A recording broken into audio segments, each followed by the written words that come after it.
Behind closed doors, at what was expected to be a routine investor briefing, a prototype vehicle was quietly introduced. There was no charge port, no battery pack, no combustion engine. Its only fuel source was water. At first, the announcement seemed implausible. Speculation erupted. Skeptics assumed it was a proof of concept and engineering stunt. But then the machine was activated. It moved under its own power.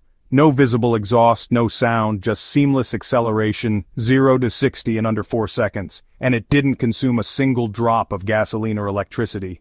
At its core is a graphene ceramic ultrasonicator vibrating at over 22,000 cycles per second. This device breaks down water molecules inside a sealed chamber, extracting hydrogen as needed and feeding it directly into a microturbine combustion unit. There's no storage, no compression, no external infrastructure. The vehicle carries a modest 40-liter tank filled with distilled water. The system requires no special refueling procedure, just clean water from any safe source. Rainwater, filtered seawater, even tap water in emergencies. The result is over 820 kilometers of range per fill. Refueling time is less than 90 seconds. Top speed is 189 kilometers per hour, limited only by software. The exhaust is nothing but steam. Efficiency is over 90%, thanks to a recirculated oxygen loop that pushes combustion output beyond anything seen in battery or fuel cell technology. And perhaps most disruptive of all, the operating cost is just 0.7 cents per mile. AquaDrive isn't a marginal improvement, it's a total reinvention. It doesn't rely on superchargers. It doesn't depend on the electrical grid. It requires no lithium, no cobalt, no rare earth metals, and with one stroke it undermines the industrial foundation of the global EV movement. The implications were immediate. Executives at competing automakers canceled press appearances. Hydrogen lobbyists launched emergency PR briefings. Investment in lithium extraction saw an instant slowdown. Patent filings connected to Tesla spiked by the hour. Because AquaDrive doesn't just disrupt technology, it disrupts power, geopolitical, economic, and environmental. Entire supply chains are now in question. Charging infrastructure may soon be irrelevant, and the decades-long race for battery supremacy just lost its finish line. This isn't the end of electric, but it might be the beginning of something better. AquaDrive doesn't ask the world to choose between gas or electric. It replaces the question altogether. A vehicle powered by water, fueled by vibration, generating its own energy on the move. Not a dream, not a prototype, but a fully functional system that already exists and now threatens to upend every blueprint in the transportation industry. This moment may be remembered as the day the future was rewritten again. And this time it wasn't about batteries. It was about water. The problem was that no one told the battery kings their throne was gone.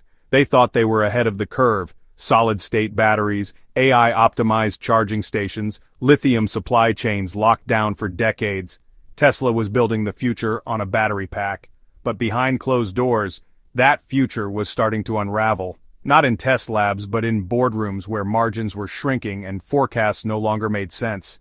Every breakthrough in battery chemistry hit the same limits: cost, scale, and geopolitical volatility. The real turning point came from a startup almost no one remembered, buried deep in Tel Aviv, acquired without fanfare in 2021. No press release, no tweet from Musk, just a line item hidden in a shell company's asset list. Hydronova Systems Limited. Their original mission wasn't transportation, it was naval miniaturized water-splitting tech designed for long-range submarine drones, but at the heart of their system was something scalable, an ultrasonic separator capable of generating hydrogen on demand. Tesla's best engineers were sent in quietly and anonymously. Within months, the data was clear. Faster energy release, lower heat loss, zero lithium. But the biggest revelation wasn't technological, it was strategic. A propulsion system powered by water meant freedom. Freedom from rare earth monopolies, freedom from cobalt conflicts, freedom from a battery supply chain straining under its own weight. Internal memos were blunt. Lithium is the single-point failure of the EV revolution. The AquaDrive wasn't just a new engine, it was the contingency plan. The timing was critical.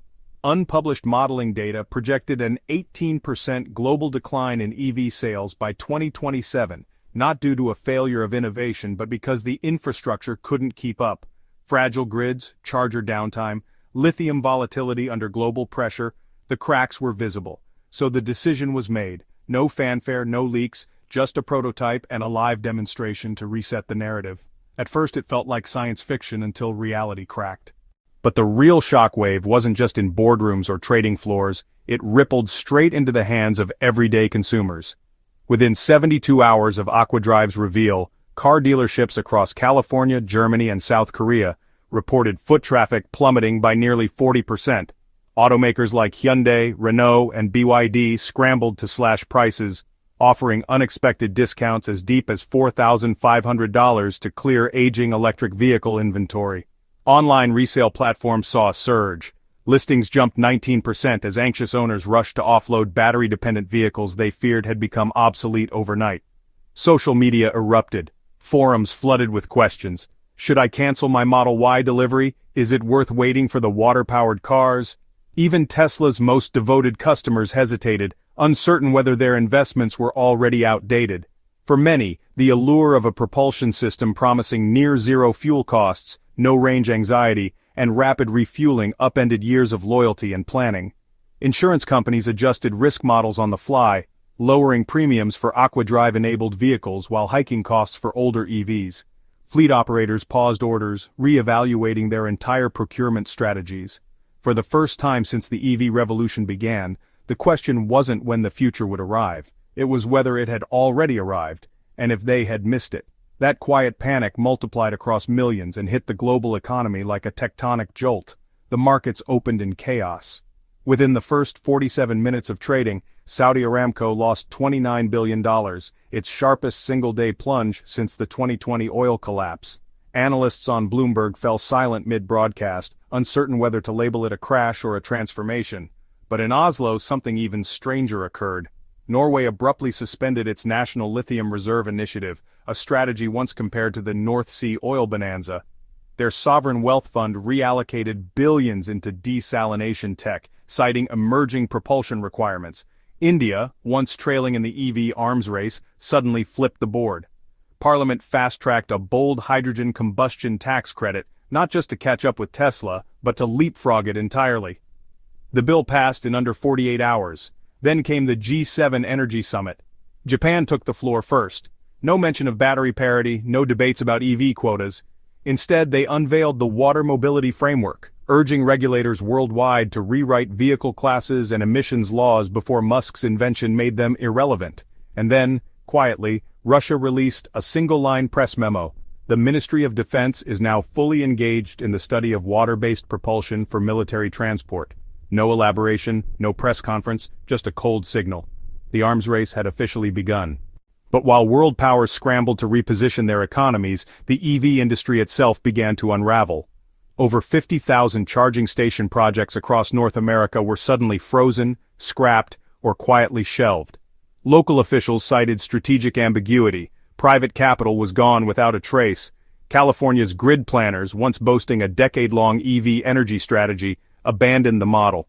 Emergency funds were redirected into municipal water systems and mobile purification hubs. No fanfare, just hidden line items deep within public budget portals.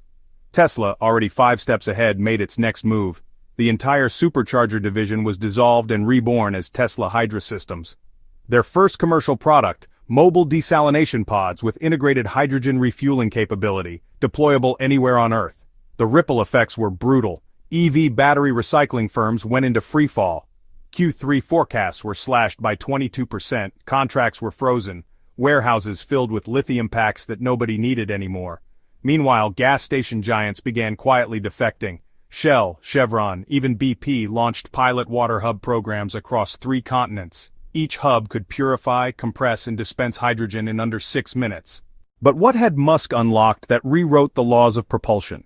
At the heart of Tesla's Aquadrive engine lies a self-repairing piezo electric membrane capable of releasing 10 billion ultrasonic pulses per cycle. It disintegrates H2O molecules in real time. The pulse frequency is precisely tuned to the cavitation threshold of water, allowing hydrogen extraction without electrolysis and without external energy spikes.